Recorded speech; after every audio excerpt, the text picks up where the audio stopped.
Good Sunday morning. Thanks for taking a little time to watch my video today. My name is Derek Mitchell. Just before we get started, my email address is niagaraedge@gmail.com. If you like what I have to say today in my video, please like this video. If you have any comments, please feel free to leave some comments at the bottom of the video. And I hope everyone's having a good weekend so far. It is Sunday morning here in the Niagara region in Ontario, Canada. And yesterday I was outside in the beautiful sun thinking how much vitamin D I'm absorbing into my body and thinking, wow, this is a great way to get healthy. I'm just going to talk a little bit about supplements. Some people say you shouldn't, if you're eating the right amount of food, you shouldn't need supplements. Other people think, yeah, you definitely want to make sure that you're getting the ideal level of supplements. So I'm just going to throw out my opinion.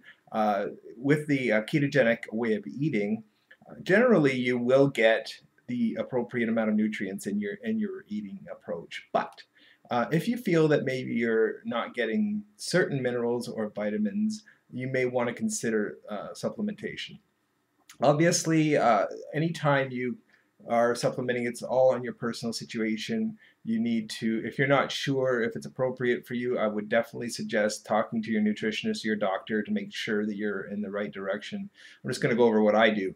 I cover a few things. I used to have a multivitamin each day. I don't do that anymore. But I do cover some areas that are for specifically for men, but for women they might be a little bit different.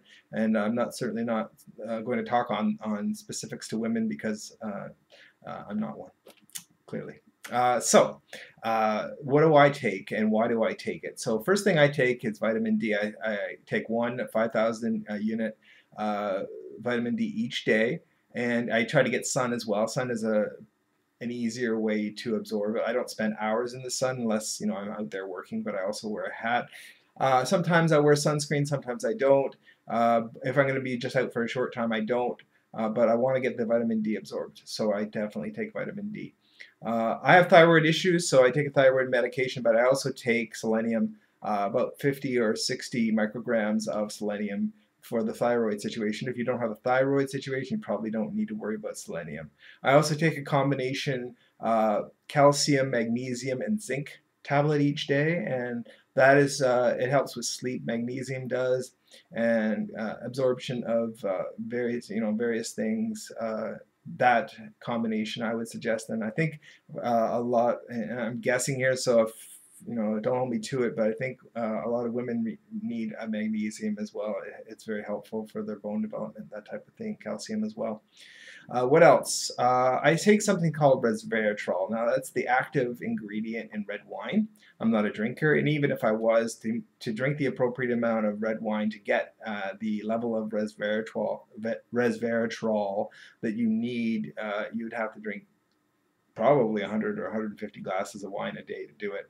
And don't think anybody has the capacity to do that or the willingness given the calories that are there as well as the carbohydrates. So I take this resveratrol tablet. I do 250 milligrams a day. I've done 500 in the past. I think it's very good for your body mechanism, and I would suggest you do a little research. If you consider resveratrol, I would definitely suggest it. It's got a lot of very positive research on it, and I definitely take that.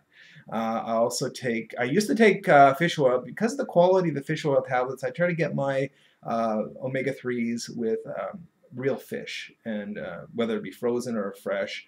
I try to eat at least one serving of fresh fish or frozen fish each week.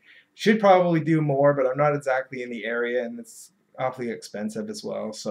But fresh fish or frozen fish, to be able to get those omega-3s, to be able to get that fish oil in you is an excellent idea in my opinion. I also take a B complex vitamin. There's a lot of B vitamins that are very helpful and healthy for you to have, so I do that to make sure I'm not missing anything. What else? I take an aspirin to just make sure from a heart point of view that I'm okay. You can take basically 2 baby aspirins, they suggest. I take a full regular aspirin, 325 milligrams.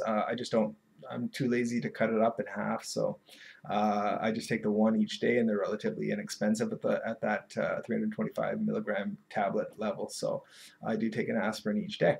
So that is essentially the supplementation I do. I would suggest that you do a little research, look at what works for you. It's probably different for women. Women probably have additional supplements they may want to consider. You may not want to do any supplements, but I'm just saying, take a look. Vitamin D, in my opinion, is a good one to do no matter what. And I used to do vitamin C, but I don't do that any longer. So just a few comments about supplementation. Doing well.